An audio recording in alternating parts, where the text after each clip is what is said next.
Welcome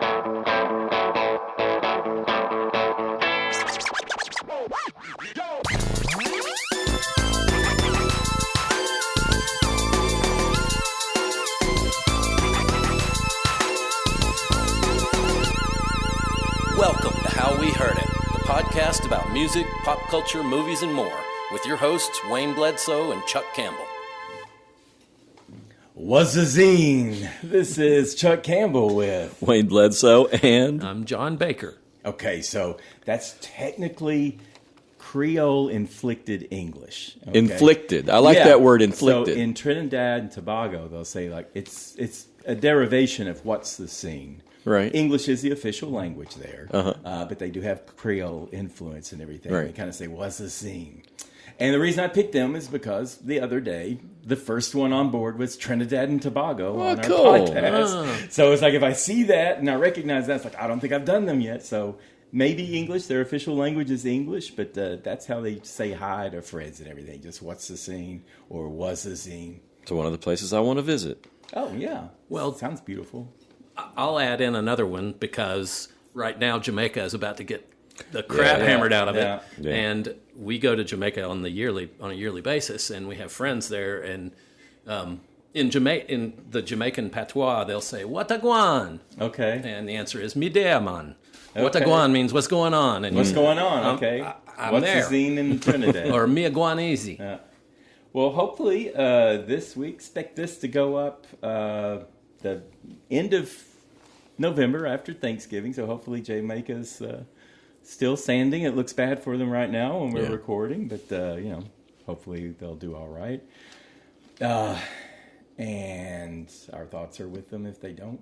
But anyway, this topic today was hard to explain, and I didn't understand it, and it was my topic.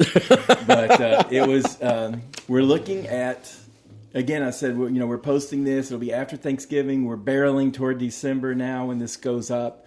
And you got Christmas coming up and New Year's coming up, and then the darkest, coldest months of the year, January and February. So there's a whole lot going on in people's lives. A lot of it's happy stuff, It's like vacations, time off. But vacations and time off, you got to a lot of times work in advance. You have to work to cover other people who are taking their vacations. And then the whole idea of like buying presents and who are you buying for and how much are you spending, and then traveling on top of that. Are you going somewhere? Are you hosting people? Which either one of those could be bad. So we have a lot of forced joy this time of year when you might not be feeling it, right? Right.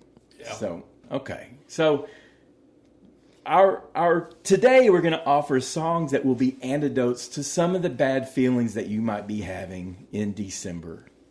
Okay. And it could be, you could be feeling chaotic, caught up, helpless, because there's too much going on. You could be feeling sad, because like maybe you've lost someone in your life, or you've broken up with someone and you're facing your first holidays without them, or, any number of bad things can be going on. So we're like, well, we can throw out some songs that might help you. Well, it's funny. It's the way we do this was Chuck and I will talk about a subject. Just we'll text back and forth, and we were texting Saturday on this. And I thought, oh, okay, I think I know what it is. And then Chuck texts both me and John, and then there's always, every time you do it, you always throw in a little ringer. It's like, what? Because he was talking about what you kind of described what was in your text, but then when you were talking about it, you put in parentheses, happy.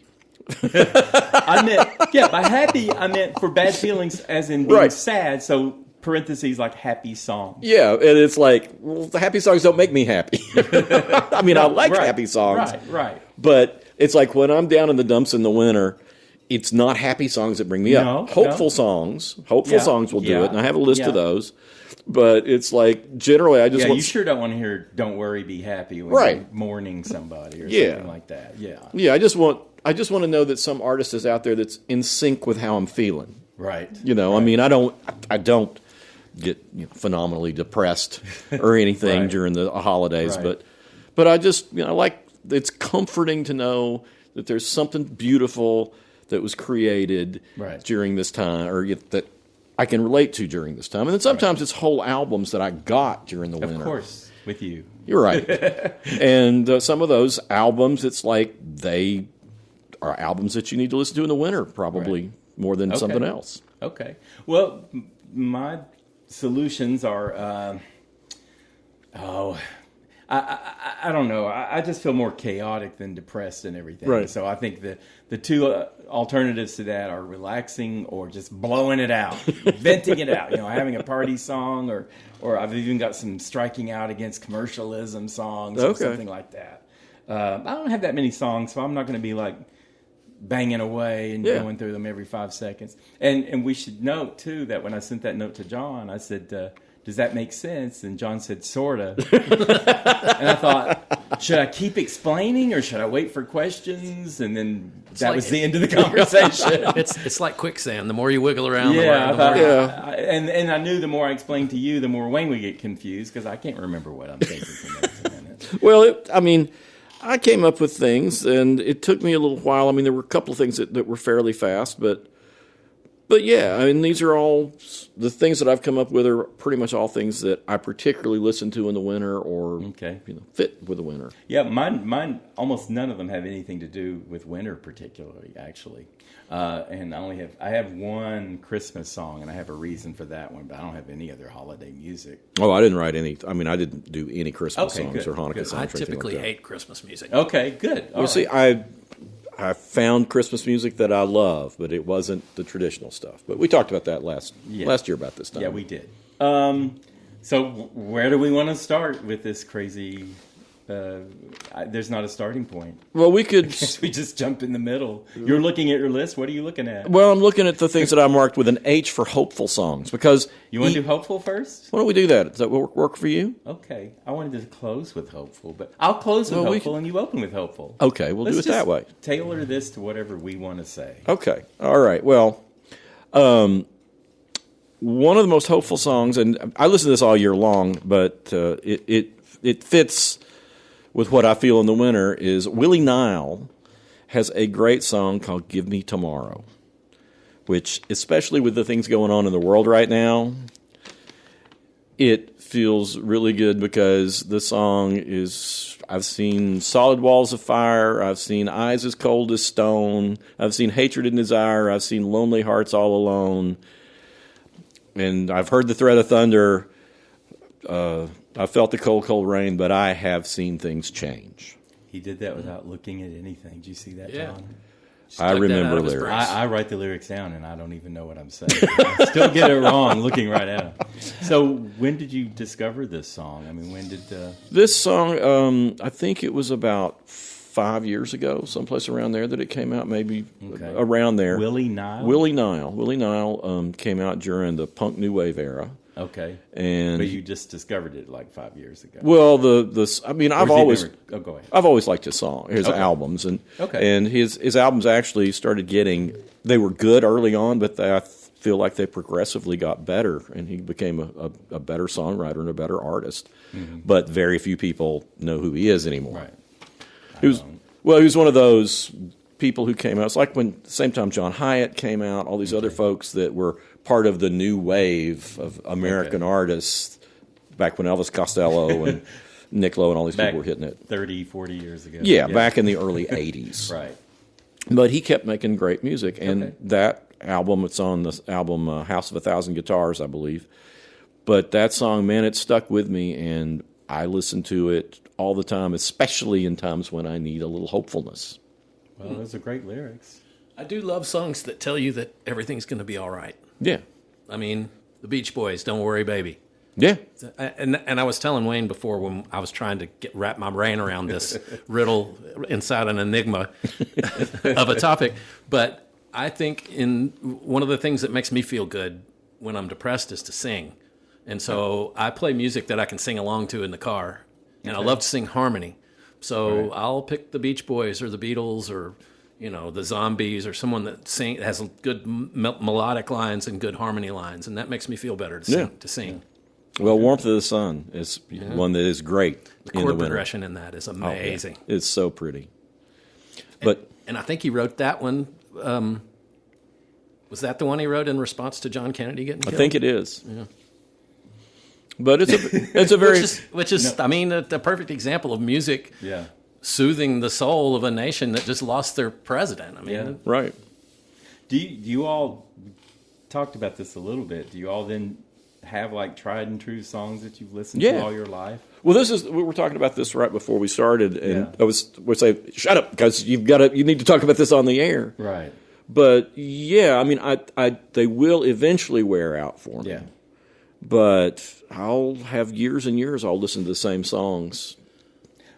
I'll listen to the same songs, but as far as like needing comfort or something, the songs I took comfort in high school or college, I don't, they don't do it for me now. Yeah. I feel like I'm different. The world's different. Yeah. Those songs were for so long ago, and like they've passed their expiration date. Yeah, they have a shelf life. It's like there's still great songs. I still like to listen to them, but if I need something, if I listen to something old that reminds me of being in high school, it doesn't feel connected to me now.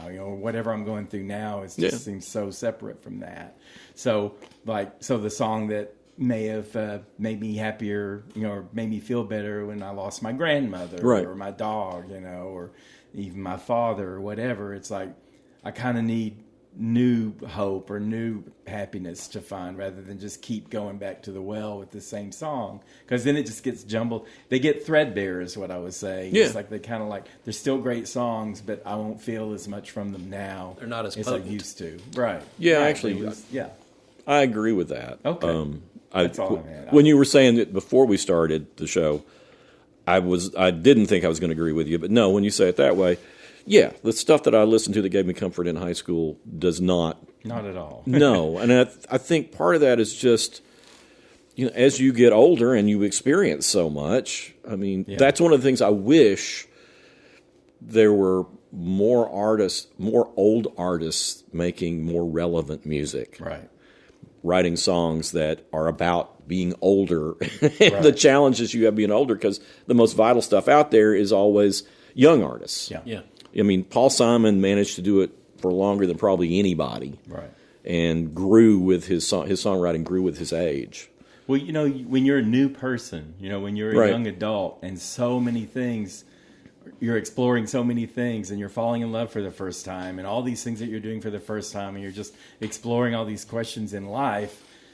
I think you're just a little more, not high strung, because life can really be hard the older you get. Yeah. But you just got so much freshness to all your issues and excitement and fears. Well, and I also think that when you're, in your teens and 20s and maybe even early 30s, you're a lot more certain about how things are going to go. Because I can remember, thinking, when I graduate from college, then I'm going to go get my master's degree, and then I'm going to do this, and then I'm going to do that. And as you go on through life, the less confident I am about anything. I mean, the older I get, the less sure I am about anything. But for me, I feel that way too, but I also feel more confident that I'll get through whatever. When I was younger, it's like, oh my God, if I don't do this, if I don't move there, then my life's going to be a disaster. And I was like, maybe I will, maybe I won't. I'll be okay. Yeah, and I think that's what makes it harder for me anyway, I've noticed, to relate to a lot of young music, because this is not a big deal.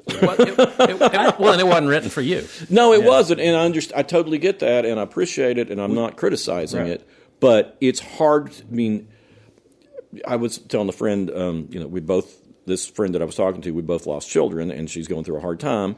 And I said, you and I have both been to hell. Right. And the only thing that you get from hell is knowing when you're not in hell. Yeah. Because you know what hell is really like. Yeah. So any day that you're not in hell feels like, well, this is actually a pretty good day. Right. Mm-hmm.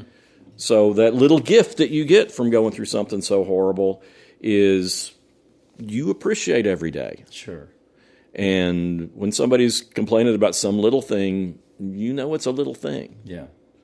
It's one of the songs I put down here, Valley Winter Song, is by the band Fountains of Wayne off Welcome Interstate Management. It's a great song.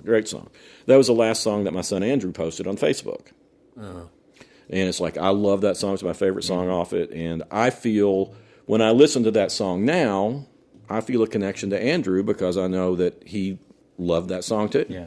And when you listen to it, a little bit of Andrew comes back alive. Yeah, that's what I feel. I mean, I feel like I have that connection. that there was something we both loved, and I can listen to it again and think about him. Yeah. So, I mean, that's a comforting song to me, even Yeah. though he posted it the night he died. Yeah. But yeah. So anyway, now I don't want to bring everybody down. everybody's looking really serious here. Yeah, I'm looking at my list. It's like, well, I can't say anything now. It's like you're going to have to keep talking, get us out of this, Wayne. Well, taking it back a little bit to, okay, this is a song that I listened to in high school that made me feel good, that still makes me feel good. It didn't have the same feeling, but I remember when I got Abbey Road the year it came out for Christmas, and I flipped it over on side 2, and Here Comes the Sun comes on.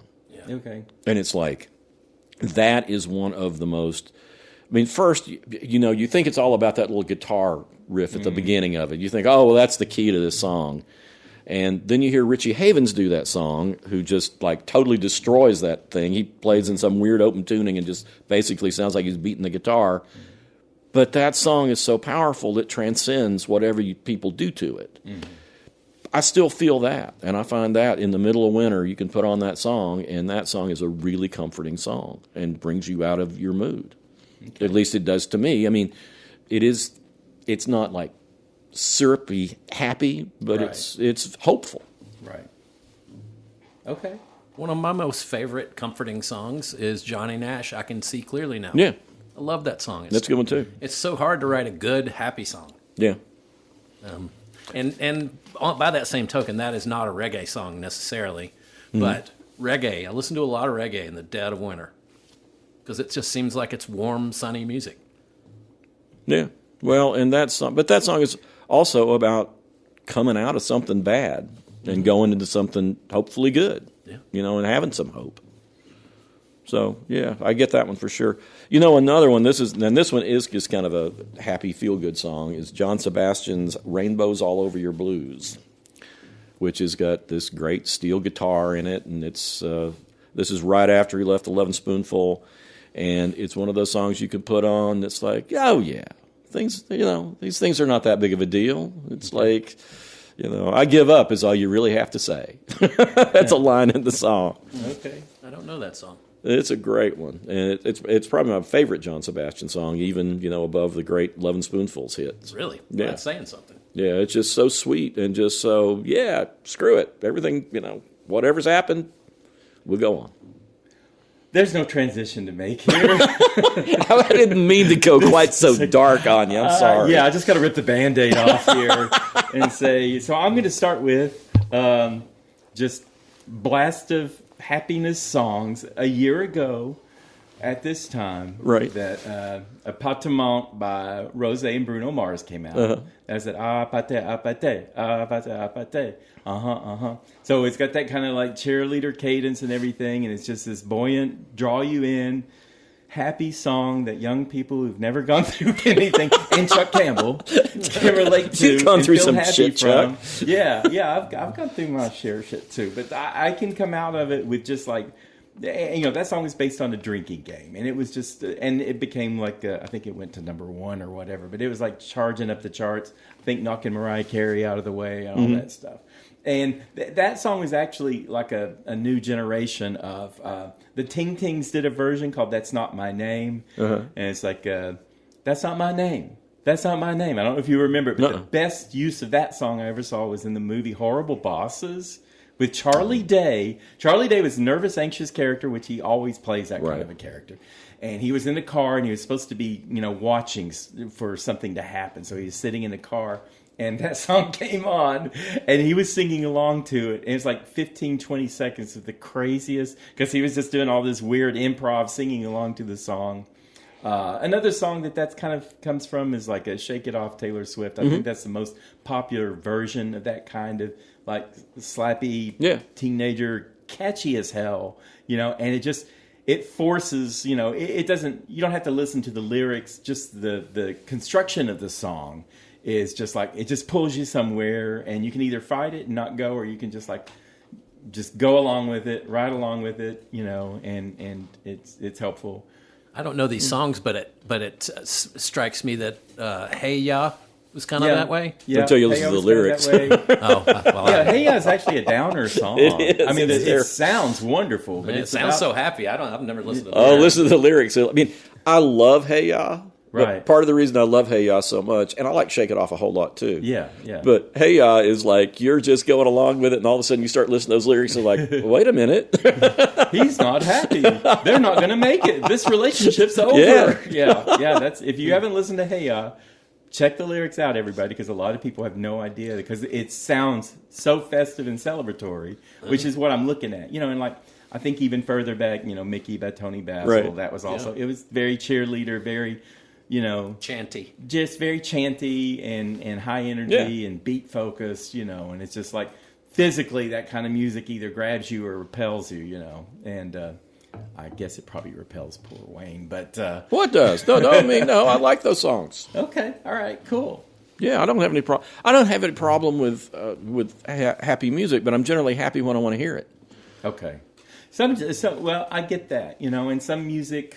Some happy music, I don't want to hear it when I'm happy. It's like it's not a fake. It just depends on the song, right? And so I pulled these groups of songs, and the next group I have is likewise upbeat, but a little different from the chanty cheerleader songs. Mm-hmm. These are more of a kind of festive songs, right. And like the first one I have, I know you know this one, "Good Time" by Brazilian Girls. Oh yeah. We just want to have a good time, and it sounds even better now. And they have the whistling in it and all that stuff. And she's you lost me. Brazilian Girls. No, I can't. I can't go for whistling. Well, it's wait a minute. What you don't like whistling? No. Oh, Andrew Bird drives me nuts. Oh, I don't like intense whistling, but it's just like a kind of like a side whistling. Like Bengals Walk Like an Egyptian. There's like a little passage where there's a little whistle part in. Is there? Yeah. I'm trying to remember that. Yeah, they gave that to Vicki Peterson to do because she didn't have a lead part. The others were singing lead, so they gave it to the drummer. I'm gonna send John a copy of Wayne's on a mission. The Treetop Serenade by Carson J. Robinson, who was like a champion whistler. And it sounds like, honestly, the whole song sounds like birds made it. You will, by God, love whistling. By God, I'm going to make you like whistling and have to hold your nose into the whistling. I think my favorite whistling in Exotica, there's just people doing bird calls. I don't know if that's the same to you, but... No, it's when people try and make a, serious instrument out of whistling. Okay. Well, this song is good time, as in we just want to have a good time all the time. So... It kind of is a little more not serious. Okay. Not serious at all. And when she's singing, she's talking about some people, want money and power, and everything they do is they want power. And she has a cool line in here that I wrote down. She goes, some people want to burn the world with their greed. We just want to have a good time all the time. So it's like they're going down. It's a street party. It's escapist.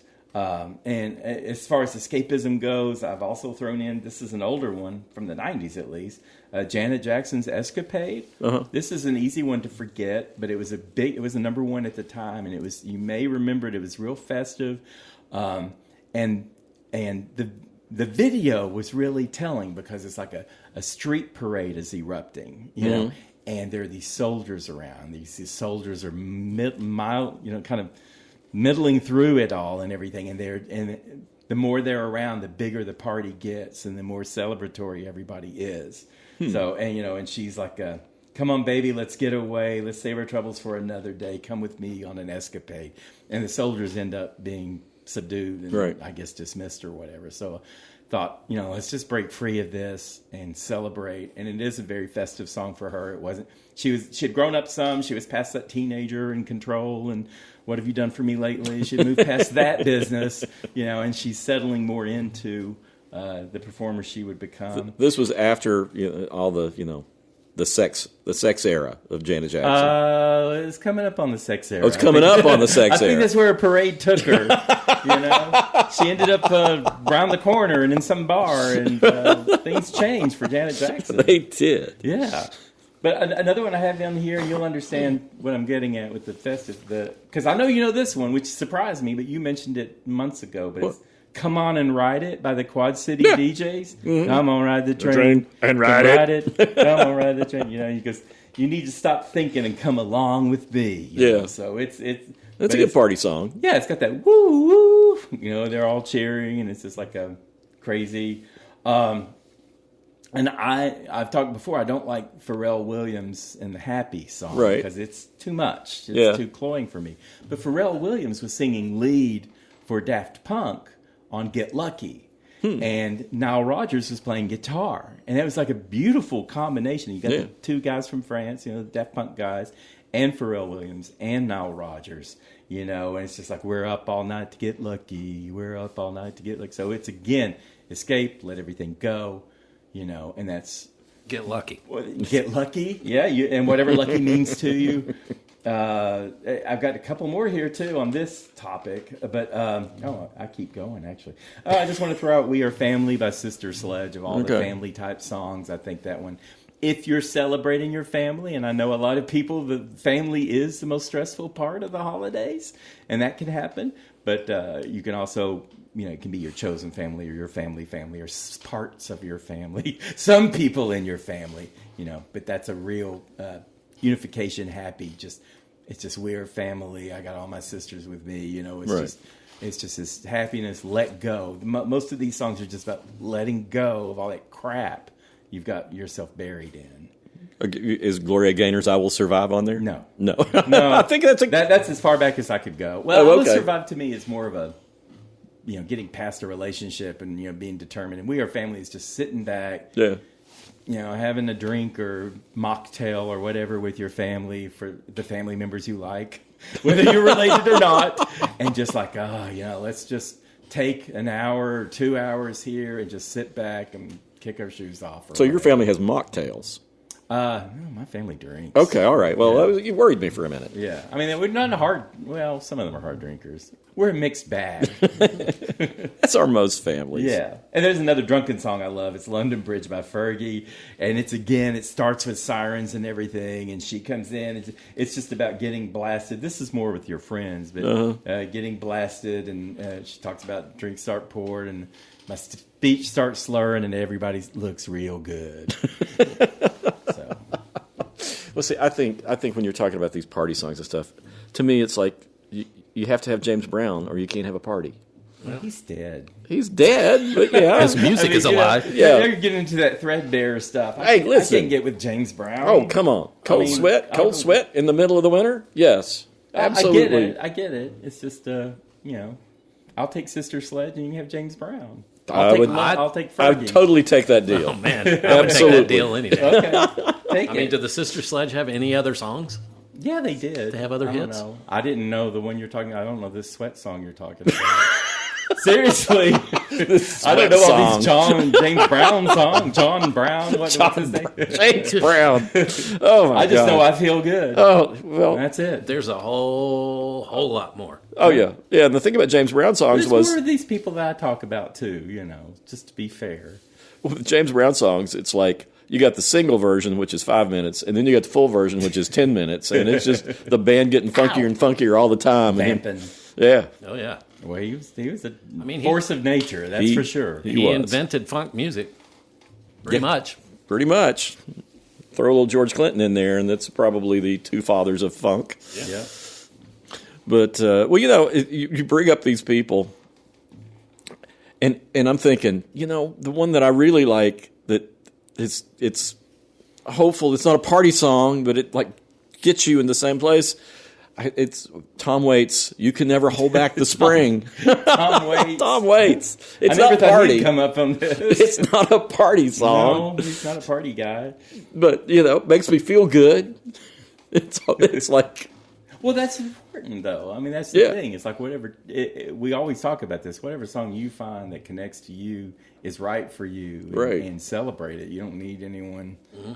Rubber stamping it or talking it down or either way, and this is what we know as critics is like people can just listen to our opinions or see our opinions and it doesn't really matter. They're going to go with what I certainly do when I read other critics like, bullshit, you're full of it. Well, but the important thing is, and we all do this here, is we'll talk about things that you guys will say something. It's like, well, I need to go listen to that. Oh, yeah. Yeah. I take notes when we're having these because there's The thing that's on my app is Waikiki 7. Okay. That you recommended Yeah, last week. yeah. And I loved it. That was Yeah. great. Yeah, I love that old exotic. And But it makes that's me- old stuff. Yeah. Makes me think of Martin Denny and Les Baxter and, Esquivel. And, Did you ever I recommended several weeks back Kirsty McCall's Tropical Brainwave. yep, I had heard Brainstorm. that one. Brainstorm. Yeah. Did you Yeah. hear it? Yeah. It's I so didn't good. listen to it again, but I could have. I should have. I just think that album Yeah. so far that's my album of the year. Oh. I've listened to it over and over and over. Wow, okay. She writes such great lyrics, and the melodies did. are great, and it's all set to this salsa and Cuban style of music. It's really good. Yeah, it's a great album. It's got the 2 little bonus tracks at the end that don't quite fit with the same because they're like demos. Not sure if the version I listened to had that. Oh, okay. When you going to give us another sharp turn? Or I don't think we're going to match up at all.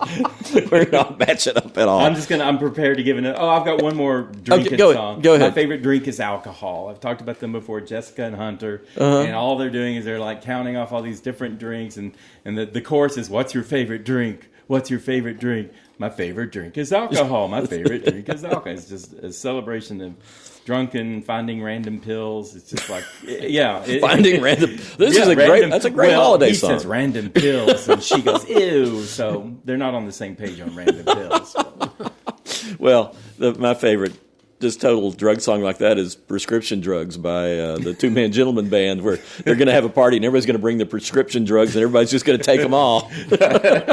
Just throw them in a bowl and grab a handful. That's exactly what the song is about. Yeah, I told you I've got this fascination with pills I find on the ground. It's like, I wonder what that would do to me if I took it. Oh, for goodness sakes. Yeah, I mean, I don't take Yeah. it, but I look them up. It's usually like blood pressure medicine. Oh, so yeah. it'd probably be good for me. It'd probably do something. But, it's like if you look them up, it's just some bland whatever. It's not. Well, you need to listen to that song. It's great. We're having a party, going to get our stomachs pumped. Yeah. Just the thought of like, I'm going to take a chance on that and see what happens to me. It's amazing all the people who did that back in the day. Well, yeah, I've got more of an edge to the rest of the more up songs, so you don't have to match cheerleaders and party hounds. Oh, well, most of my songs are the stack of the songs I've written down. They're most of them are not up songs, Wow. but they're songs that Make you feel better? yeah, they do, and it's the songs in the middle of the winter. Cold Frosty Morning by Cy Khan is just about waking up early and having a memory of his first love and how she always comes back to him in the winter, and it's really sweet. What? That's His first love by always who? comes? Yeah, this memory of his first love the always memory of comes his back. first This love. woman that he loved, and Oh man. Who's the artist? Cy Khan. Cy Never Khan. heard He, No. Cy Khan. He was a folk artist. Probably the the most popular song he ever had was "Aragon Mill." A bunch of people covered that, but Chuck would have never heard it with the No. people that he listened to. You might have heard You're not even it. looking Somebody at might have covered it. That you know. Okay.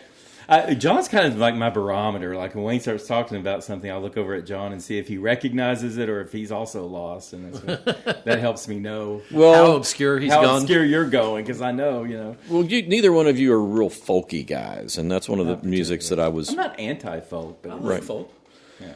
But yeah, I was into all that Woody Guthrie, Pete Seeger, all that stuff as a teenager, and then Cy Khan used to come through town on a pretty regular basis. How do you spell that?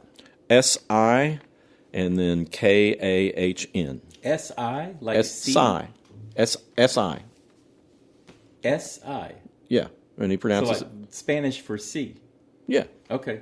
yeah, Okay. Same spelling. Okay. Yeah. Different pronunciation. yeah, but just long I on I the thought it'd on be the C-Y or I don't know. No, Okay. Cy like It was PSY. Well, Psychon sounds like some kind of, Sounds like a strange pill you'd find. I don't know what it does. I don't know if Cy is probably short for Silas or something. I don't know. I've interviewed him Simon? before, but Sydney? maybe it's something. I don't know.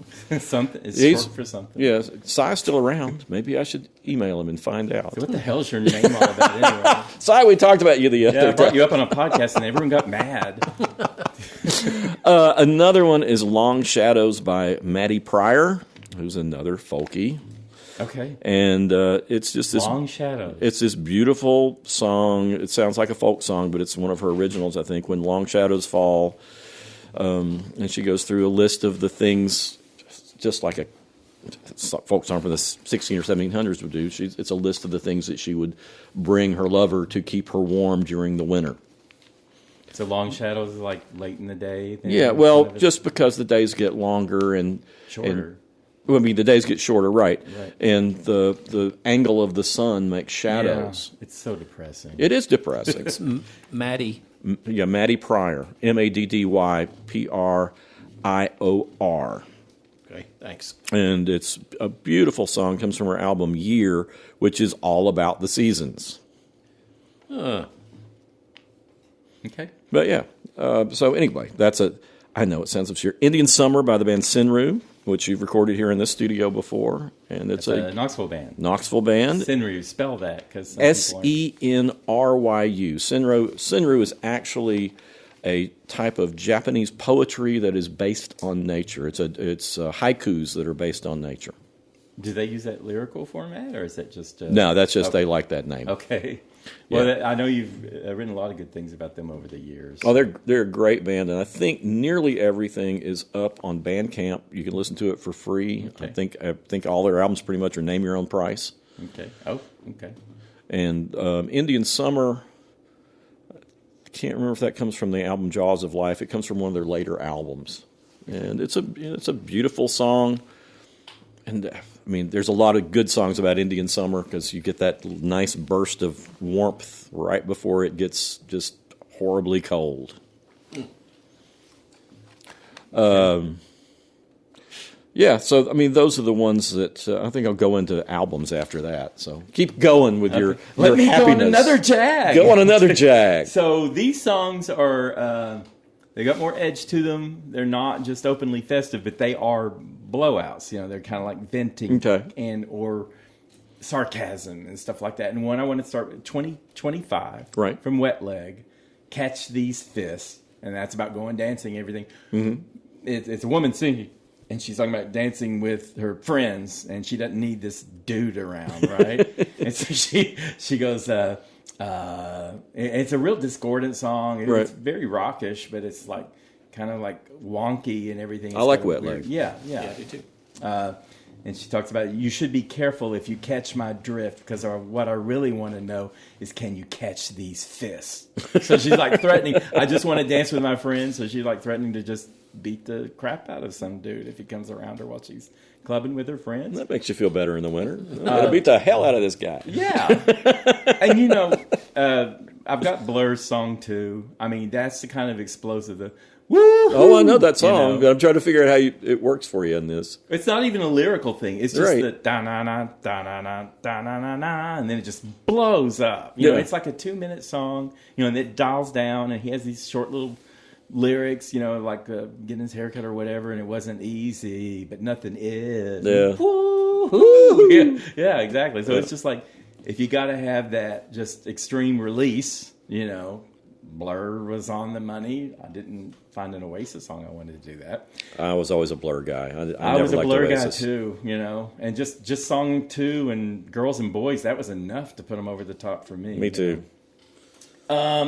So if you're feeling strung out on money and the way this society is run and how your pay raises aren't keeping up with inflation, and you know, and like you're just falling further and further behind. The rich are getting richer, the poor are getting poorer, and now we got another damn Christmas coming around, and you got to go out and buy more expensive things for people who maybe don't even want it, and they got to buy shit for you, and you don't want them to spend money on. Okay, now you might be in an Atari Teenage Riot kind of mode, right? And they've got that song, Destroy 2,000 Years of Culture. There you go. And, I mean, it's all about just saying, one of the lines is, your freedom to speech is a freedom to lie. And it's like, destroy 2,000 years of culture. It's great. It's very punk.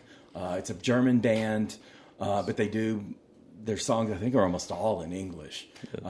And it's just basically, if you don't like this, he's got a line that says, you should feel guilty if you're just watching. Right. So if you're at that mode, right. Well, Black Flags would work with that too for that band. Yeah. Okay, that'd work. I used to play that one on the radio quite a bit. Well, and I got another song, and it's got the B word in it in the title, Wait, the B word. Bitch. But it's a woman singing. It's a woman singing, and she's talking to another woman. I don't think that's a bad This reminds word. me of the foul-mouthed Johnny joke. It's like the teacher going through all the lists. I can think of, What's the B word? What's the B word? Bastard? Yeah. Bastard? No, it's bitch. And the singer is Wendy Ho. She's a rapper and a singer. She's got a great soulful voice, and she's humorous. And the song is called "Bitch, I Stole Your Purse." and that's really what she does. The whole song starts and she's like, she just goes into this, I stole your purse. we were talking subject matter, and we come up with a subject. I never imagined that "Bitch, I Stole Your Purse" would be part of this conversation. It's funny, and you feel, again, if you feel the financial strains that people are feeling now, just like, I'm going to steal that bitch's purse, And she says, Prada, Gucci, Louis Vuitton. I shook the shit out and left your purse on the lawn. And later on, she goes, at least it didn't take your mother effing cell phone, bitch. So it's funny. It's just like acting out. These songs are just acting out. Okay. And getting a laugh, and Well, see, you didn't think that would be part of it? I didn't think, but I mean, now I'm thinking about Hoyt Axton's song "Bony Fingers." Work your fingers to the bone. What do you get? Bony fingers. Yeah, exactly. So that is at the root of a lot of the frustration in December. It's just like you just feel helpless every time. You got to go through it every time. I mean, it has changed to where you don't have to run from store to store and write cards and all that physical stuff. I mean, you can just go online or whatever, buy a bunch of gift cards or such and such. But it's just like, to be such a festive time, there's just too much to go into, I'm so much happier over the holidays since so many in my family, I said, let's not exchange presents. Yeah. It makes it. I mean, it's more like Thanksgiving where you just get together just enjoy and the company of people you want to be hanging around with. Exactly. My family, they started having a new wave of children. I thought, kids should get presents, and it was more children every year. It's like another 2 or 3 kids. Yeah, and it got to like 20. It's like, I'm not doing this anymore. Y'all got to stop, populating this. I can't. And I just backed off, and they didn't expect, Uncle Chuck or whoever to do it. And at what age? It felt better. And you got to figure out what age you stop buying presents for the kids, and they become part of the adults. Yeah, I started handing them money. Yeah. And then that got to be complicated, and they were just like kind of snatching it out of my hands, and that was like, that's it, It's like, you kids are adults now. We're done. I'm going to buy toys for little kids. Did you give every kid the same amount of money? Yeah. And that gets really weird. Yeah, you get $20. You get $20 and you get $1.50. Well, you can't do that. Here, you the one that mows the yard every week. Here's $20, and I don't even know your name, but here's $20. So that just didn't work anymore. It's like, you're 2 years old. Kids. What use do you have for $20? Right, exactly. What do you need? Hey kid, But I got more moving into like relationship type songs that are also sarcastic. Okay. Well, because when I mentioned relationships, you may have broken up with someone, right? Right. And if you've broken up with someone, and all of a sudden you're back in their orbit, maybe you'll see them somewhere, or maybe maybe they know some of the same friends and you're going to end up at a party with them. It's like, how are you going to navigate this? That's a whole new subject. That's a whole podcast there. Right. Well, that's true. But the best way to navigate it is commit to being an asshole and doing what you want. That's Chuck's T-shirt.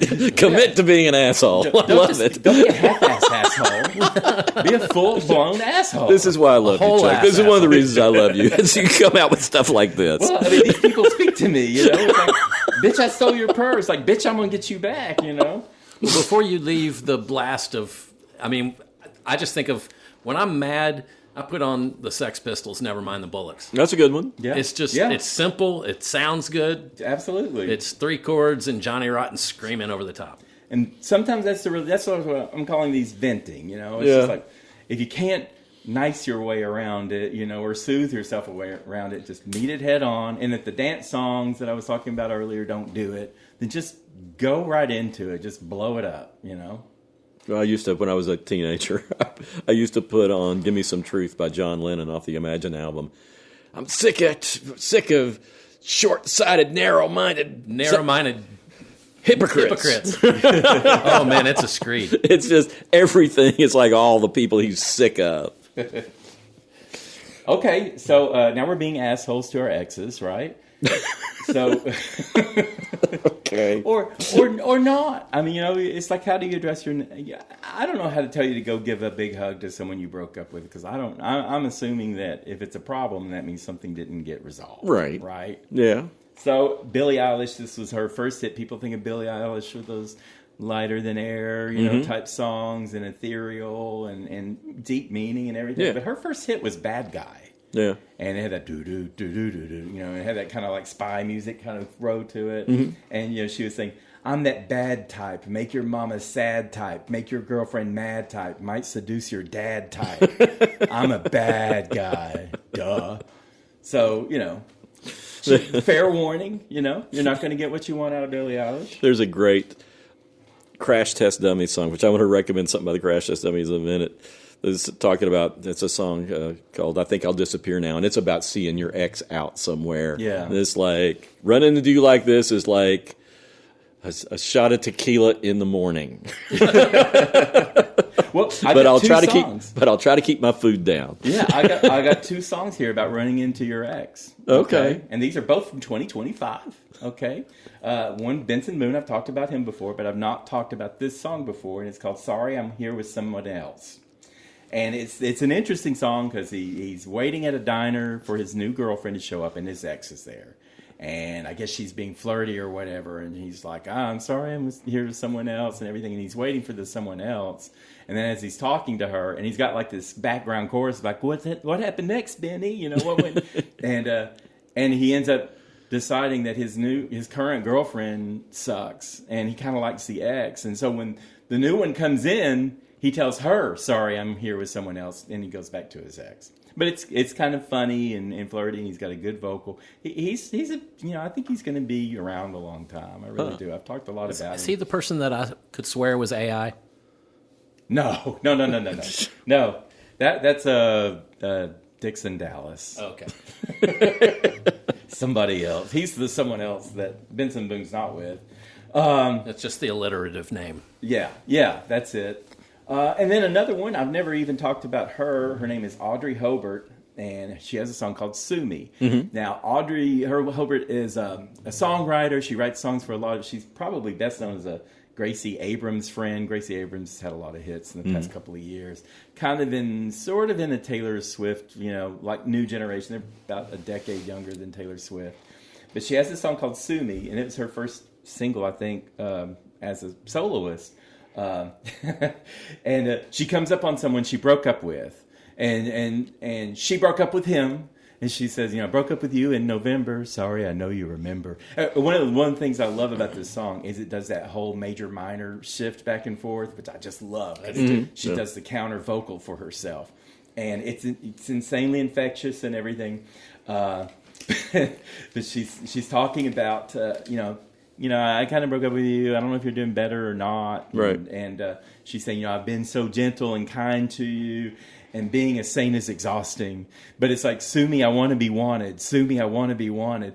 And she's thinking about doing her ex again, but just to do him, not to get back together with him. So it's fun. And then she goes, and the chorus she goes something like, "Sorry that your dog died."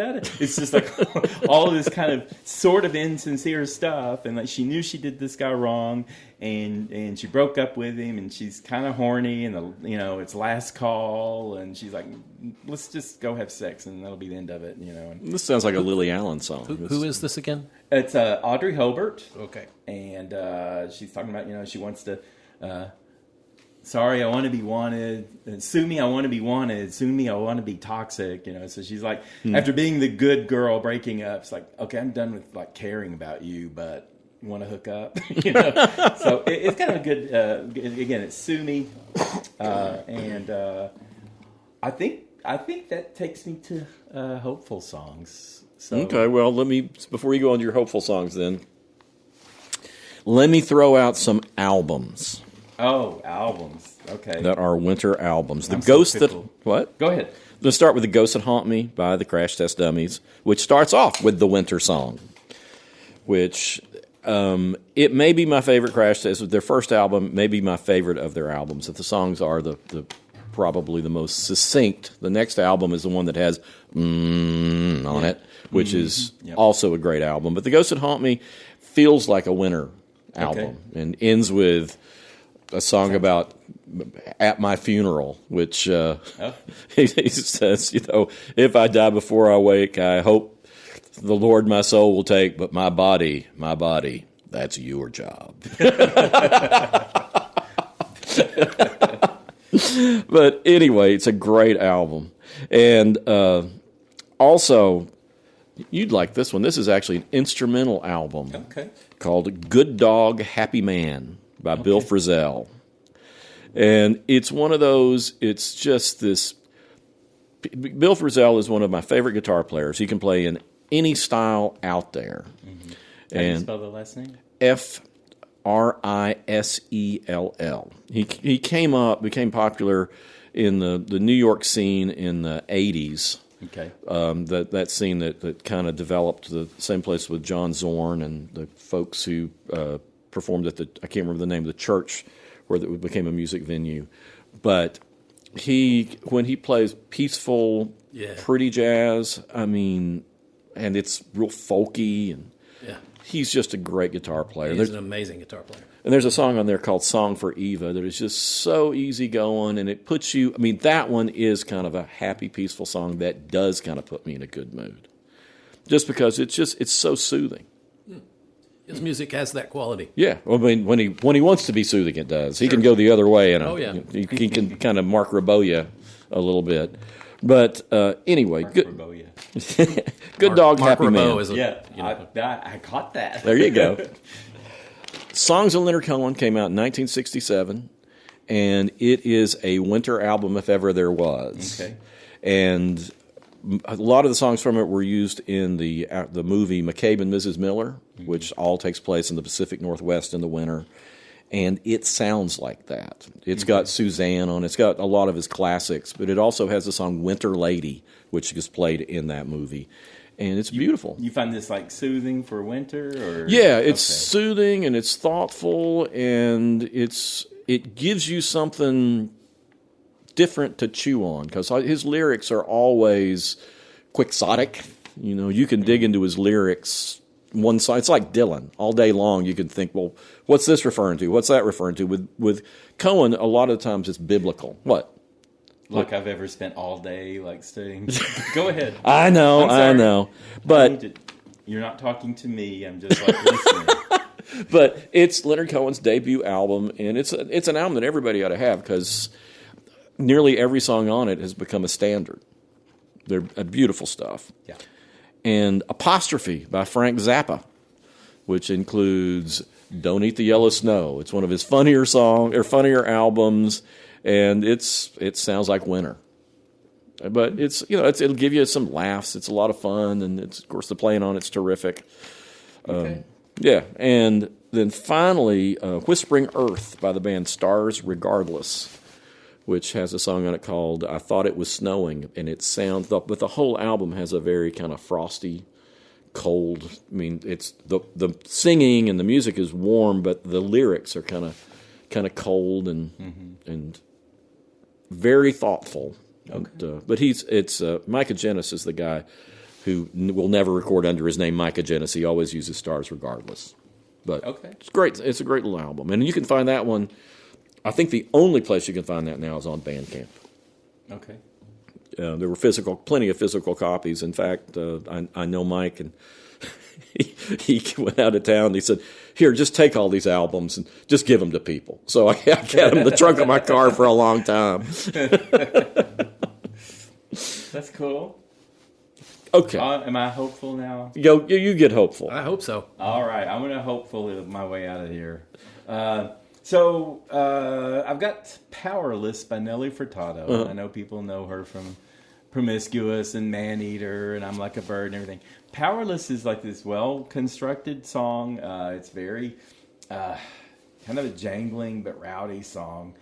And it's all about don't forget, don't withdraw into yourself is the whole message, and to be part of the world. And it is like this life is too short to live it just for you. When you feel so powerless, what are you going to do? And so it's like, say what you want, go what you want, take care of yourself, be with those you want to be with. So it's and I love her voice in this. She sounds like Dolly Parton, just a little deeper in this and everything. And again, people don't associate that with like her club songs and her faster songs and all that. But this was more of a world music kind of a song. And I have Leona Nace. I loved this woman back in the 90s. And she has a song called Shiny on the Inside. And that song, it's just this real sweet, almost like a little nursery rhyme, kind of a folk song. And I'm trying to think of what the instrument is. I think it may just be a guitar. But she's talking about be a good person on the inside. And she's talking about how superficiality and, wearing fancy clothes and stuff like that isn't anything. It's like, are you shining on the inside? And the line I've got there is just like, you're easily amused by what you use on the outside, but it's what shines like silver and gold on the inside. And her voice is just indescribably pretty. I don't know how to explain it. And she does faster songs and everything, but that particular song is just like this very simple and kind of uniquely structured, because she's going back and forth about who you are on the outside and who you are on the inside. And all that matters is who you are on the inside. Yeah. Also, I have New Soul by Yael Naim. I know that one. Again, it's kind of a folk song. It's piano based, and then it builds and builds and builds. And in the video, it's kind of explained because it starts with the piano, and then she starts painting in different band members, and then they show up, and the song grows by layers. And she's just talking about, I guess the basic thing is showing grace to yourself. It's like, and she says, I'm a new soul, so I don't know what's going on and all this stuff. And she says, since I came here, I felt the joy and fear, finding myself making every possible mistake. But again, it's like just embracing it, and the song grows, and the band's singing along, and it's just like this full blown kind of happy warmth at the end of it. And then I've mentioned him before, but We're All in This Together by Ben Lee. Mm-hmm. I know he's not always, and that is a folk song, and it becomes a sing along, and it's like all the people are singing along, and that we're all in this together. We're all in this together. And again, it's about not stepping back from, not isolating yourself from the world, and and not things may not go your way, but everyone else has struggles too, and we're all in this together. He's got a line, it's like, and on the subway, we feel like strangers, but we're all in this together. Yeah, I love you, and you love her, and she loves him, but we're all in this together. So it's just keep in mind the bigger kind of quantum physics thing. It's not just you on a little island, there's a whole world. And I'm making Wayne sick here with No, all you're this. not. After Bitch, I Stole Your Purse and all that. I like Ben Lee. So I think that's enough. But it's just like these songs, I think, are hopeful, and they kind of remind you to keep your perspective, to be a good person, to be true to yourself, to be true to others, be part of the world, And my last note here is a footnote. That's if you hate that Mariah Carey, All I Want for Christmas Is You, I suggest Oh Santa by Mariah Carey, because I think it's even better. I think it's better than All I Want for Christmas Is You, and I don't know why All I Want for Christmas Is You is the one that's the huge hit, but Oh Santa is great, and it's festive, and it's not been beaten to death, so you could listen to it, and you could feel the energy. And there's a new version where she has Jennifer Hudson and Ariana Grande singing with her, and they're singing some of the main parts too, so it has extra layers. So if you want that big Mariah Carey blowout song, but you're sick to death of the one that we hear all the time, listen to Oh Santa by Mariah Carey. I think it's probably even better. That's the only Christmas song I'm throwing out here. Okay. Well, I'm not going to throw out any Christmas songs. I mean, I started to, back when you were on another subject, I started to bring up Here Comes Fatty with a Sack of Shit, but, that's... We'll save that for another... We'll do a sacks of shit. All right. I'm done. Okay. Y'all got anything? Oh, I think I'm done. I came with nothing, so I have a recommendation. I saw last Saturday. I saw Springsteen Deliver Me from Nowhere. Oh, okay. What did you think of that? It's a very low key movie, which I liked. Okay. Yeah, it's not. You don't have like a big concert at the end of it or some big thing. It is really about a man who is very depressed, having an emotional crisis and an artistic crisis. Okay. And I mean, the whole movie. It's one of the things that's so good about this movie is it takes place over. It seems like weeks, but everything that happens in it is pretty much within a year. Okay.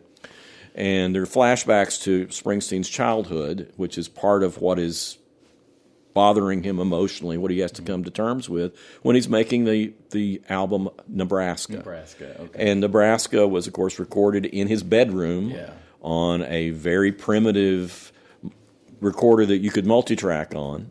I think some people today probably couldn't get their head around that was Bruce Springsteen recording like that. You know? Yeah. It's like, well, it's an outlier. It's not like any of his other definitely albums. an outlier. Well, he did make he didn't make anything that sonically was like that, but he did make acoustic albums after that. In fact, after I recommend this, I'll who was Jeremy Allen White plays him. Yeah. He's the guy that's the bear. The guy in the bear, and he was in Shameless before that.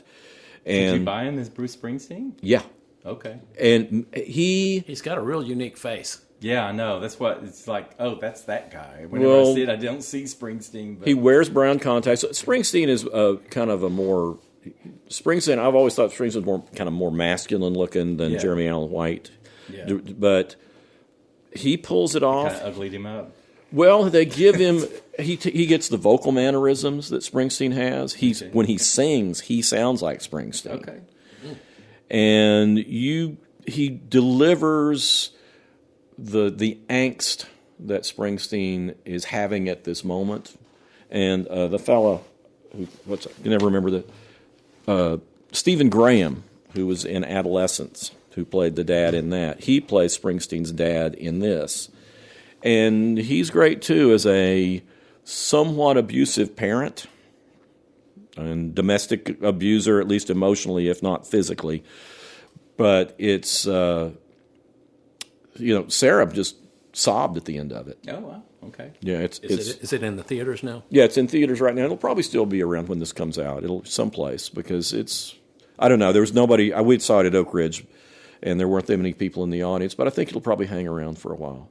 But be prepared. It's not some big bombastic thing like the Queen movie. Good, I don't want that. Yeah, that's what's so good about this. This is historically accurate. The only thing that is not really accurate is the romantic interest. He has a girlfriend in this who works at a diner, and she's a composite of some people. Oh, So- Patty, what's her name? Scalfa. Yeah, Scalfa. Yeah, she's not. This is not. this is Oh, it's pre-Patty. before her. Yeah, Before. right. Yeah, and this is Right. this is actually before he got married for the first time. I can't think of his first wife's name, but this woman is a composite of a couple of girlfriends that he had at the time, or that he went through at the time, and he talks about he can't commit, and that's the only thing that's not really accurate, and it's I don't know how I still don't know how I feel about that throwing her in there. Because I think you could have made the movie without having the romantic interest, but it does help people. And Scott Cooper directed it. He directed Crazy Heart and Hostiles and Into the Furnace and a lot of great movies. And he doesn't. I've yet to see one I didn't like. Okay. So anyway, I recommend it, and just go in prepared for a psychological drama, not a big biopic. Celebration of a rock star. Yeah, I mean, you hear the songs of Nebraska, and they're bleak. Yeah. But you also hear at the same time he was working on Born in the USA, which would turn into, of course, the album that just absolutely blew everything out of the water and made him a superstar. Okay. But he could have released that instead of Nebraska, but he chose. Felt so strongly about what he'd recorded, he wanted that out. And this all comes after The River when he'd become a hot item and everybody was thinking, what's he going to do next? And he totally takes a left turn. Right. Okay. John, you got anything? Yeah. my loving wife allows me to have one or two sort of fantasy girlfriends out there in the world. And one of them is Susanna Hoffs. Okay. I just think she's gorgeous, and I think she's bright and funny and gentle and kind. And all of those things. You've met her? I've met her, yes. I gave her a flat tire, remember? I said you did. And she was very sweet about that even. But so I follow her on Instagram, and she came on just about a week ago and was dancing, but then she was talking about this movie that she was so excited about, and it is called Hung Up on a Dream, and it's a documentary about the British band The Zombies. Okay. And man, that band is just criminally underrated. There are a few musicians in this world that I think are so expert at their instrument that the instrument just disappears, and it's just pure expression.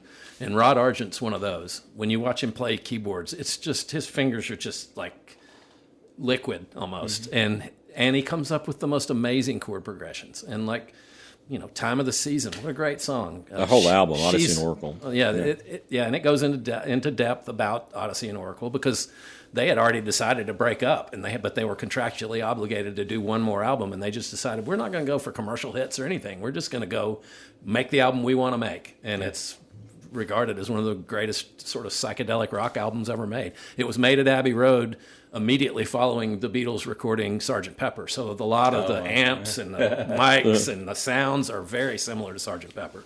Okay. And it's a wonderful movie. I've really enjoyed it. It's called Hung Up on a Dream, The Story of the Zombies. Definitely need to watch that. I interviewed Rod Argent years and years ago. Super nice guy. I would imagine. Yeah.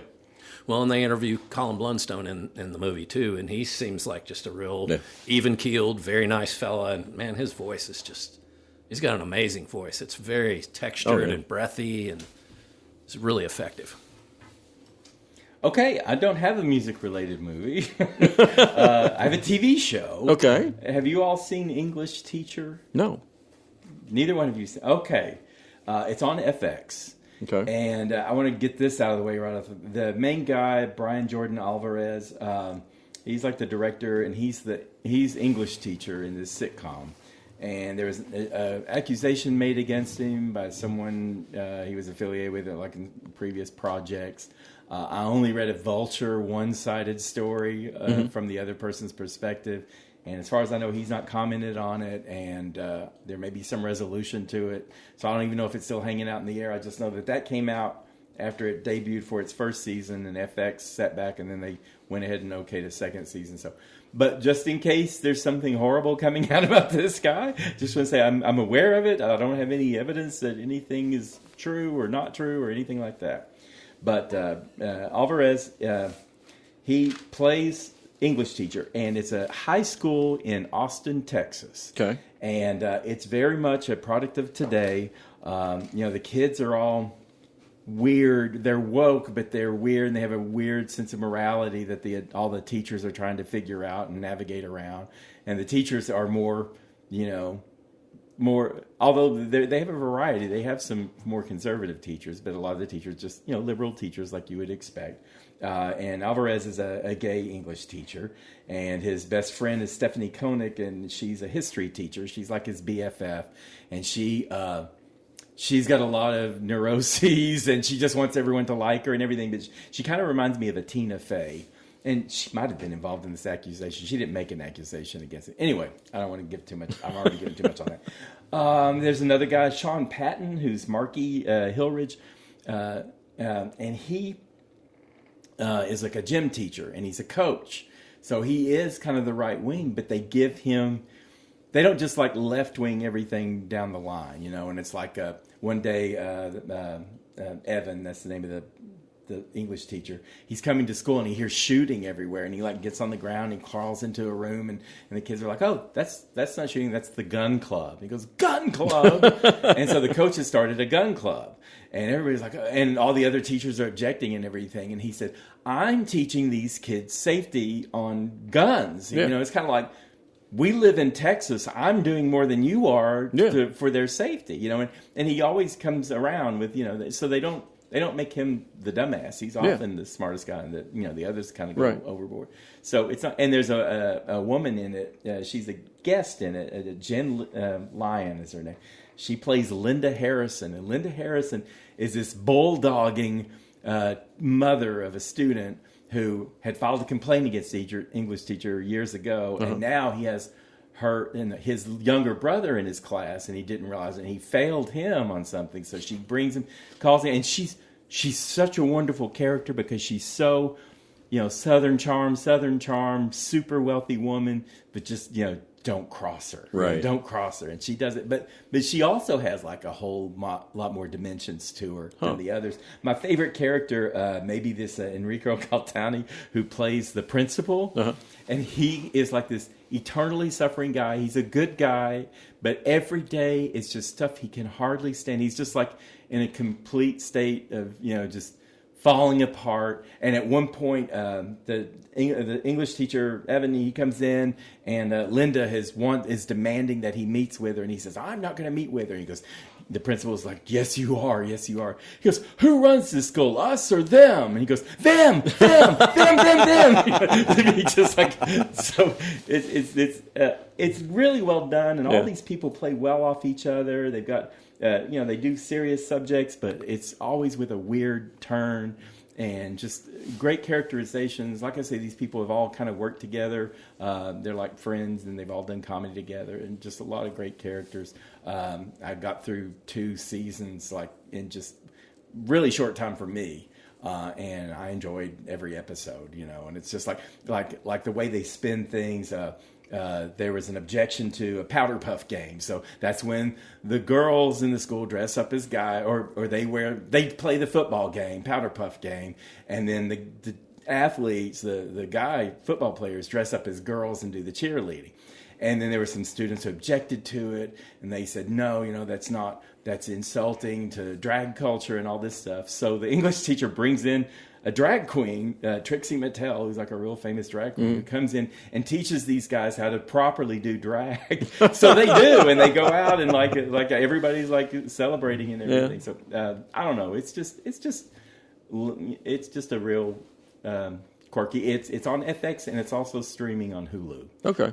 And it's currently running, or is it? Oh, yeah, and it's definitely on. You can. But it's set in the present time. Yeah, it's present time, absolutely. Know, so present time, Austin, Texas. So cool. Unless they go on road trips sometimes, which are kind of funny too. All right, cool. Well, as I said before, when we were talking about the Springsteen movie, I'm going to recommend the Springsteen album that's not Nebraska, although everybody should have a copy of Nebraska. And it was funny because after we saw the movie, it's like Sarah's like, well, now I've got to go buy a copy of this album. But she can just Spotify it or just stream it. Well, she wants a copy on vinyl. A hard she copy. Was so affected by this movie. She's afraid Bruce isn't going to be able to put food on the table. I don't think he has 2 pennies to rub together. No, yeah, it's going to be tough. Well, nobody uses cash anymore. I don't think he has 2. He can rub Venmo and PayPal together. There you go. Anyway, Springsteen. That was an acoustic album, and he recorded 2 more mostly acoustic albums, It Goes to Tom Joad, and maybe my favorite Springsteen album, it's real close if it's not, is Devils and Dust from 2005. And it was his... I don't know that one. I reviewed it. I think we talked about it back at the time, not that you would remember about that, but he has a song that is fairly sexually explicit that people were really giving him grief over because it's like... Bruce Springsteen. It uses the words, the words. Wow. And but it's a really, really good song. It's called Reno. But there's also a song called Matamoros Banks, which is one of the best songs I've ever heard about immigrants trying to cross the Rio Grande River, and one of them gets drowned, and it is a really affecting song. And he has a song called Black Cowboys. Okay. And when I was reviewing this album, he names this person, he names the city. I can't remember what the person's name was or the city, but it was like, man, this sounds like this has got to be a real person because it's so specific. It's about a young black kid who loves watching westerns when he's growing up, and dreams of being a cowboy, and he becomes a doctor. So anyway, I thought, well, let me just look this up. So I get on the internet, and I look up the name and the city. And I find out there's a doctor with this name. Okay. And so I called the reception, the medical office, and I said, listen, this is kind of research. I said, this is kind of crazy. But I said, I'm reviewing this new Bruce Springsteen album, and there's a person mentioned in this song, and he's a doctor with the name of your doctor. Right. And I said, this sounds weird, but is your doctor black? She goes, nope. So, is he a cowboy? Nope. It was like there was no other connection. But I can't imagine that Bruce Springsteen wasn't driving through and saw this name somewhere and just said, "Okay, I'm going to write a song." That name. Yeah, that's hilarious. But it was like I thought, "Oh man, I got it! I got it! Nobody else in the country has figured this out." Story on this guy. Scoop of the century. Nope. This white non-cowboy. Nope.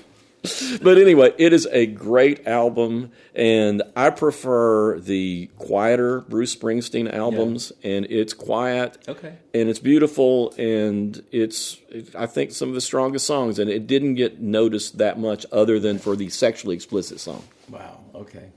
All right. The album I'm going to recommend, when I was trying to wrap my brain around the subject matter of today's podcast, I guess I was just kind of thinking about songs. A song is comforting to me if it captures the mood that I'm feeling. You know, it's like if I hear a song, I think that is it. And the first song on the American Music Club album San Francisco from 1994, the first song on there is called Fearless, and it's really bleak. And Mark Eitzel is the singer, and he's really commits to his vocals. He's got a really believable. He's just a great vocalist, and this whole album is really good. And it also has memory for me, too, because the year it came out was my wife and I went on a trip to San Francisco and to Northern California. It was the first time I'd ever been out there. And we listened to that album out there. And it's a real visual album. It's just a real visual album. And so what's Fearless about? It's about someone saving his life. I think he has had lots of troubles with alcohol. And has just kind of been a mess. And I think it's some beloved person that has saved his life. I don't know specifically, but... And what's the name of the album again? Oh, it's called San Francisco. It's from 1994, and it's the American Music Club. Okay. I'm a huge fan of that band. I think that's their best record. But they've got some others that are really good, but I think that one's... the best. I love it. Okay. Cool. Well... there's a band with 5 Gen Z women in it, so I'm going to be this is a Chuck. Them. This is Chuck right all over. Their name is Girl Group, which is a terrible name. A terrible, terrible name because you can't search them. Right. The AI is like, there are several girl groups. We don't know what you're talking about. It's like, no, the band Girl Group. But I did dig, and I found it's 5 women from Liverpool. Mm-hmm. And 4 of them are Norwegian, so I'm not sure how that works. But it's Katja, Lil, Maria, Mia, and Thea. And like I say, they're Gen Z. I think they met in college there, and they picked up an English girl in the middle, with all the Norwegian girls. But it's kind of like a modern version of Riot Girls, just in the feminist and their perspective and everything. But it's in a much more electronic, and they got kind of dance and pop and rock kind of blurring together. And great harmonies. They all can sing. They all sing well. There's not one headliner in the group, so they all kind of change out. And they've got a 6-song EP out called "Think They're Looking, Let's Perform." So think they're looking, let's perform. So in other words, I think they're looking at us, let's perform. But they kind of shortened it down. And a few songs on there I like. One is called Yay Saturday. And it's like ethereal, but also really propulsive. It's about getting drunk with your friends, and you think you're dying in the bathroom, and it's mocking kind of like club going out culture, even though they clearly do and often do. But it's just sort of like, ooh, this is what we live for, and and it couldn't be more of a hellish way to have a good time. Right. They have a song called "Man-Made Girl Bands." Mm-hmm. I love this song because they're just attacking these, the male attitude when they assemble a girl band. Right. It's kind of like this assumption that They don't, they're all props, that none of them are Right. actually performing. Even if they're playing the guitar, all the men assume that they're not even playing the guitar, all these assumptions that are made by women in a band, and that just men put this together, men made this happen. It's fun. It's got a raucous backbeat. I like that one because and then it shifts into this irregular beat that goes through like the second half of the song, which is cool. And my favorite, my favorite is probably called "Shut Your Mouth Sometimes." and a song we've always wanted to hear. We needed that song. Like, he was feeling flirty. I was feeling harassed. And then later on she goes, "Jesus Christ, shut your mouth sometimes. Thank you." So anyway, it's fun. I love their perspective. I love their fresh take. I like listening to young people, even if I can't relate to them. Right. We were talking about that earlier. It's like I kind of have had to revert to being a teenager or a college student or whatever. Sometimes when I'm reviewing things, think about where I was, and hearing these gals, I really get a feel for, they're way smart. They're way too smart for the kind of lives they're living, but they'll get it together eventually. But they're having fun, and it's very feminist, but it's also very playful. Girl group. Yeah, it's Remember not like the name. I hate that name. It's like, why would you give yourself a name that would make it impossible for anyone to find you? I It's know. like calling today? yourself rock band. Yeah. I mean, you go on Spotify, search for girl group, and all these different and you get Martha Reeves and the Vandellas. There's like, no.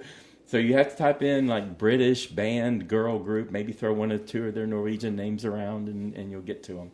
And of course, the album is Think They're Looking, Let's Perform. And it came out in June of this year of 2025.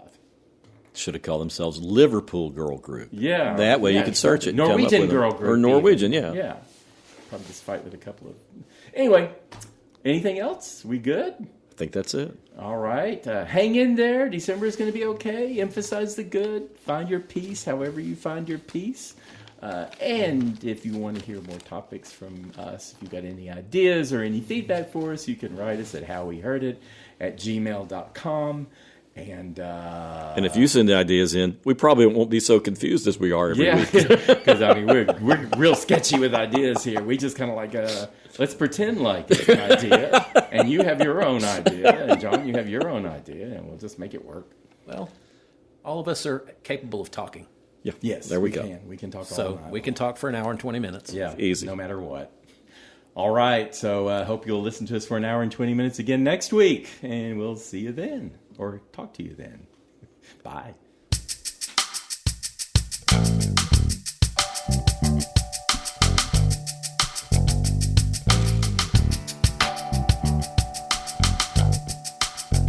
You've been listening to How We Heard It with Chuck Campbell and Wayne Bledsoe, a podcast about music, movies, art, culture, whatever it is that's on their mind.